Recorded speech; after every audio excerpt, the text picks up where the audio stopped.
أموات بل أحياء ولكن لا تشعرون. وقال الله تعالى في موضع آخر: ولا تهنوا ولا تحزنوا وأنتم الأعلون إن كنتم مؤمنين. وقال الله تعالى في القرآن الكريم: يا أيها الذين آمنوا ادخلوا في السلم كافة ولا تتبعوا خطوات الشيطان إنه لكم عدو مبين. وقال الله تعالى: لقد كان لكم في رسول الله أسوة حسنة صدق الله العظيم. قال رسول الله صلى الله عليه وسلم: الإسلام يعلو ولا يعلى، أو كما قال عليه الصلاة والسلام. وقال رسول الله صلى الله عليه وسلم: لا يؤمن أحدكم حتى أكون أحب إليه من والده وولده والناس أجمعين متفق علیہ. خدا نے آج تک اس قوم کی حالت نہیں بدلی. خدا نے آج تک اس قوم کی حالت نہیں بدلی. نہ ہو جس کو خود خیال اپنی حالت کے بدلنے کا. محترم بزرگوں اور میری ماؤں اور بہنوں، میرے بھائیوں اور دوستوں، یہ اسلام اللہ کا پسندیدہ دین ہے. اللہ نے فرمایا ہے: ان الدین عند اللہ الاسلام. مذہب اسلام اللہ کا پسندیدہ دین ہے، اللہ کا محبوب دین ہے، اللہ کی دی ہوئی شریعت ہے. اور اس دین کی اشاعت کے لیے، اس دین کو پھیلانے کے لیے اور اس دین کو ہم تک جس کے ذریعے سے پہنچایا گیا وہ ہے میرا اور آپ کا نبی محمد عربی صلی اللہ علیہ وسلم، جن کے متعلق میرا رب فرماتا ہے: لقد کان لکم فی رسول اللہ اسوۃ حسنہ. کہ تمام دنیا کے لوگوں کے لیے، تمام انسانوں کے لیے، مردوں کے لیے، عورتوں کے لیے، جوانوں کے لیے، بوڑھوں کے لیے، بچوں کے لیے، بڑوں کے لیے، سب کے لیے اگر کوئی نمونہ دنیا میں ہے، کوئی آئیڈیل ہے، کوئی اگر اسوہ ہے تو میرا نبی ہے. میرا نبی محمد عربی ہے صلی اللہ علیہ وسلم. وہ حسین کے نانا ہیں، وہ حسن کے نانا اور فاطمہ کے ابا ہیں، جو تمام انسانوں کے لیے نمونہ ہے.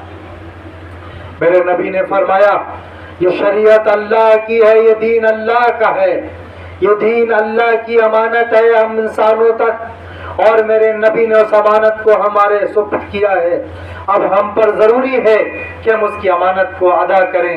میرے ربی نے فرمایا ہے: الاسلام یعلو ولا یعلا. اسلام پروان چڑھنے کے لیے آیا ہے، یہ جھکنے کے لیے نہیں آیا.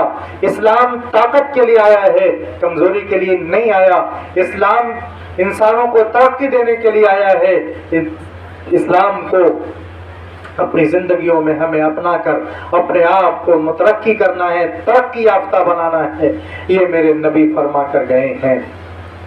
میری ماں بہنوں، اسی کا یہ ایک پہلا آپ کا سامنے آج آپ کو تعجب ہو رہا ہوگا کہ آپ نے اچانک، محلے والوں نے اچانک کی آواز سنی اور بعض لوگوں کے ذہن میں یہ بات آئی ہوگی کہ یہ کون ہے، کیسے ہیں، کیا کہنا چاہتے ہیں.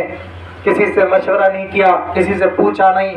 تو صحیح بات ہے کہ ہم نے کسی سے مشورہ نہ کیا، ہم معذرت خواہ ہیں. ہم نے کسی سے پوچھا نہیں، ہم معذرت خواہ ہیں. لیکن ہم پوچھ رہے ہیں تمام مسلمانوں سے کہ اپنے نبی کی شریعت کو پامال کیا جا رہا ہے، تمہارے نبی کا دین لوٹا جا رہا ہے، تمہارے نبی کا لایا ہوا قرآن مٹایا جا رہا ہے، تمہارے دین، تمہارے نبی کی شریعت پر ڈاکے ڈالے جا رہے ہیں، تمہارے بچوں کو یورپین کلچر کا دل دادا بنا دیا گیا. کبھی کسی نے آ کر پوچھا کہ بتاؤ تمہارے گھروں سے نمازی کیوں چلے گئے؟ کسی نے پوچھا